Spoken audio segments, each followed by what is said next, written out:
Hello from Amsterdam. If you watched any of my previous travel diaries, you know that I'm very rarely sitting down and speaking to the camera while I'm traveling.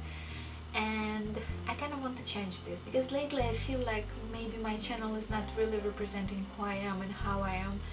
And there are many reasons for this. The main reason is that I never have a good light in any of my apartments. And that issue is kind of blocking me on the way of making more videos and more content and doing more sit-down videos and speaking to you really honestly. The second reason is that the camera that you see in some of my videos, when I'm making videos of myself in the mirror, this is the camera that I'm using. It doesn't have a flip screen and it's kind of difficult, you know, to speak to the camera like this. Anyways, that's not the point. The point is me telling you how much I'm enjoying Amsterdam right now.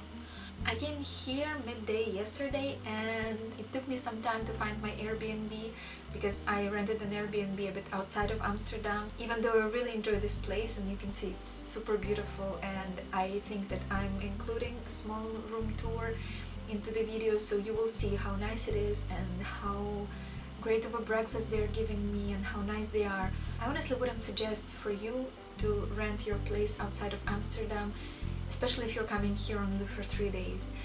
And I know it can be quite expensive, and that was my reasoning because I didn't want to spend too much money on this, at least at this point of my life.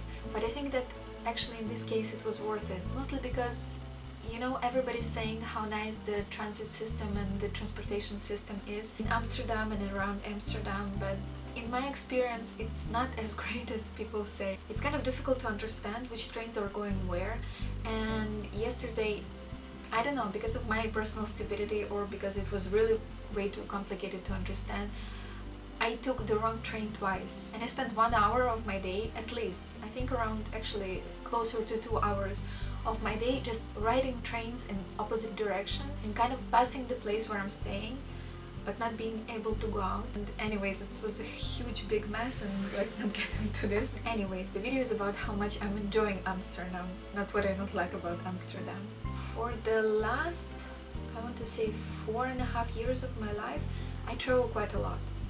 And this is what I love to do, this is what I'm striving to do, and this is what makes me very happy, and this is what I consider a very positive shift in my life. I have a video planned that is called How I Changed My Life, and I will go into details on this in that video, just because for me this was the real change in my life. Being able to travel so freely and seeing new places and living basically the life that I do now, it was my dream for all of my life.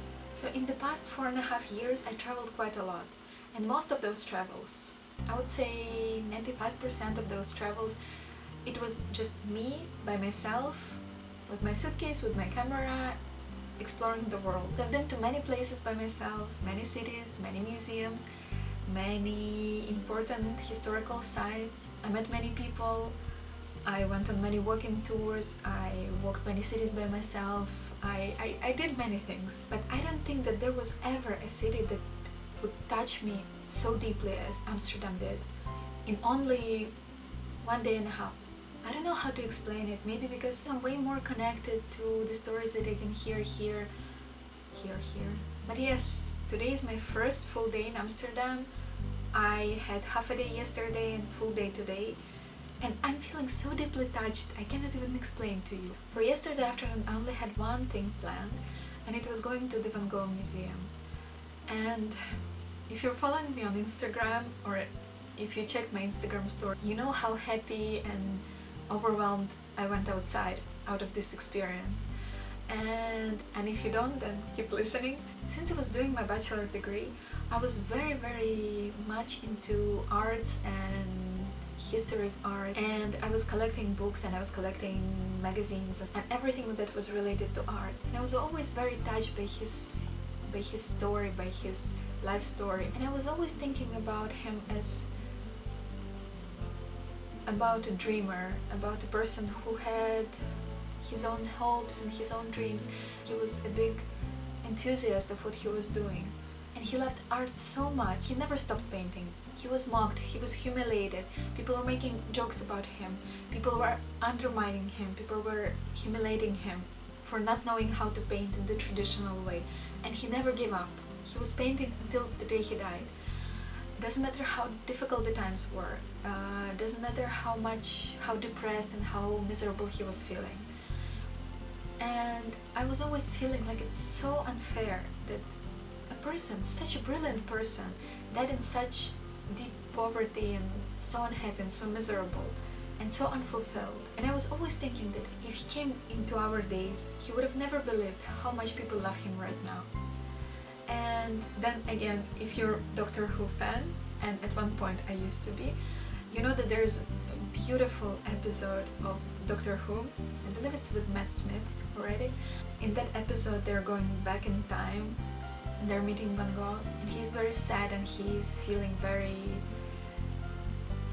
unfulfilled and very unappreciated in his life and his time, and they're taking him back to London nowadays, to the exhibition of his work, to listen to what people are saying about him and what the tour guide is saying about him, that he was one of the greatest artists of all time, and that he's so loved and he's so appreciated right now, and his paintings, they're so expensive and they're so known and they're so loved. I believe I cried my eyes out when I was watching this episode. And yesterday when I was in the museum, I was thinking about this so much more, you know, how much one person can love what he's doing, he or she is doing, how much passion we can have for what we love. And sometimes we let the world dictate us what we can or we cannot do.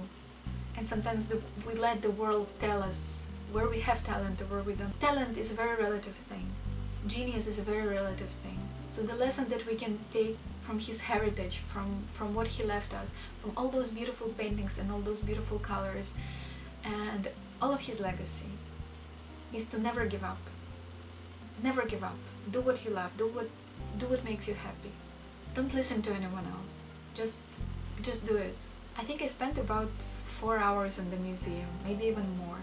I had my audio guide and I was just walking around and sitting on the benches and looking at the paintings and listening to what the audio guide was telling me about the stages of his work and his life and his relationship with his brother and with his family and all of those amazing things.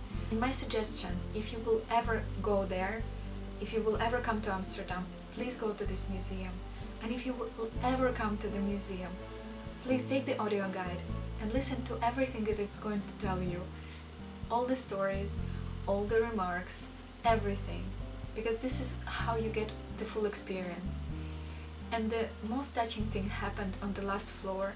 I think it was one of the last recordings. And when I heard it, I actually had tears in my eyes, I think. Because the voice in my headphones told me that just by coming today to the museum, you are contributing and you are helping Vincent's dream to come true. Because he was always writing and always telling to other people that his dream in life would be to work for others and with others and to have his work being appreciated. So just by coming to the museum, you're actually fulfilling his dream.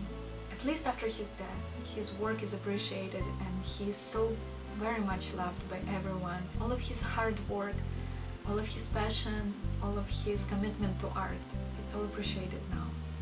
And it's amazing. It's amazing. Really, it touched me so deeply. I went out from the museum. I couldn't feel my feet. I was so tired.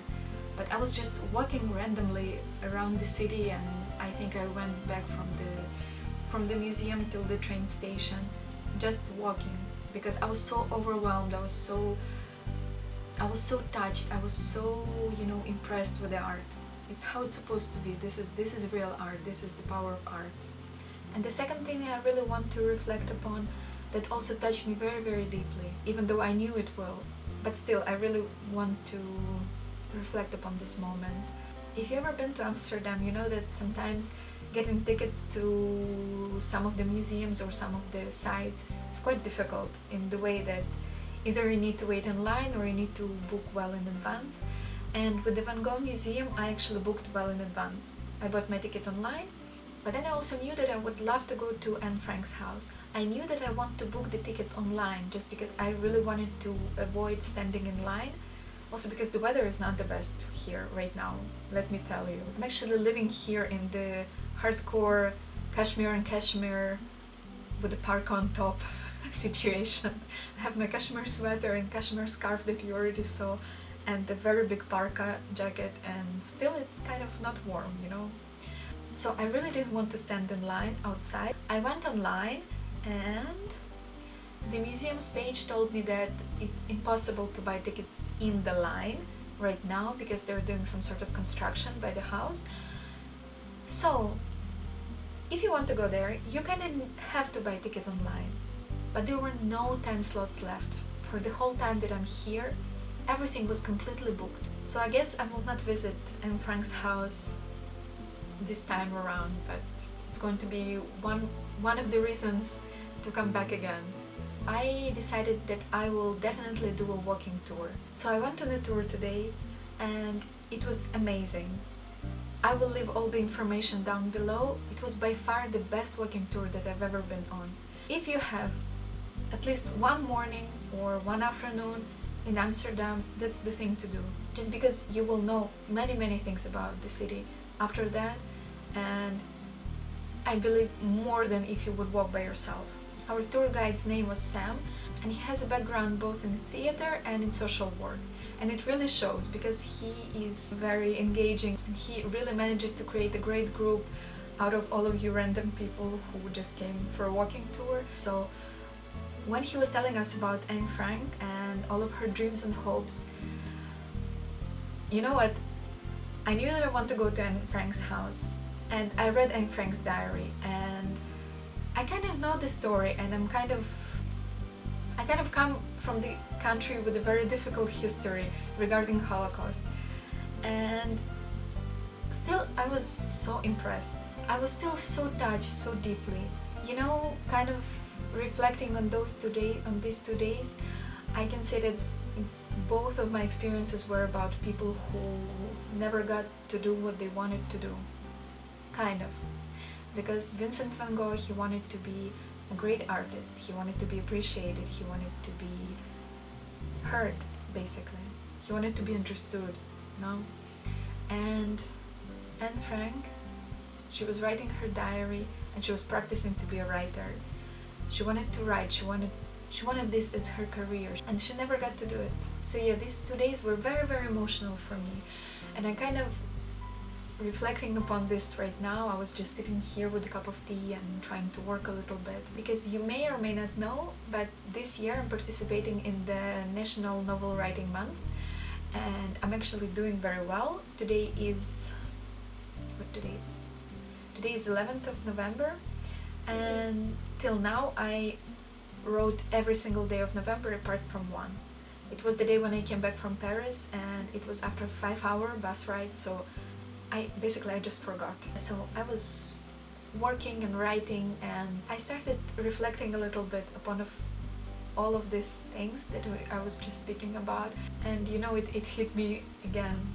So yeah, let's do everything that we can. Let's practice what we love.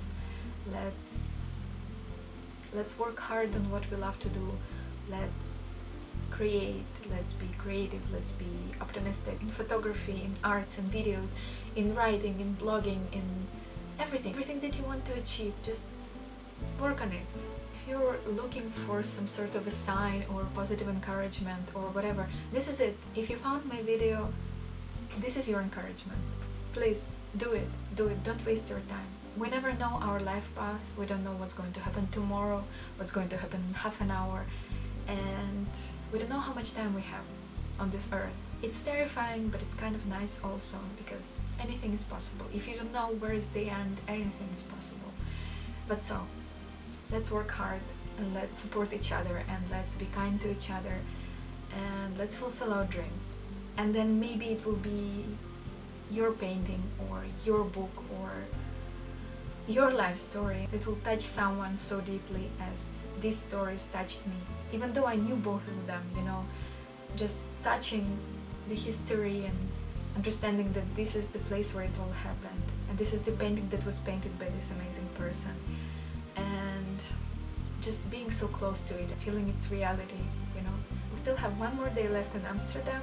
Maybe some other amazing things will happen, and I really hope that they will, because this is the trip that I'm really enjoying so much more than anything else. So yeah, the best is yet to come.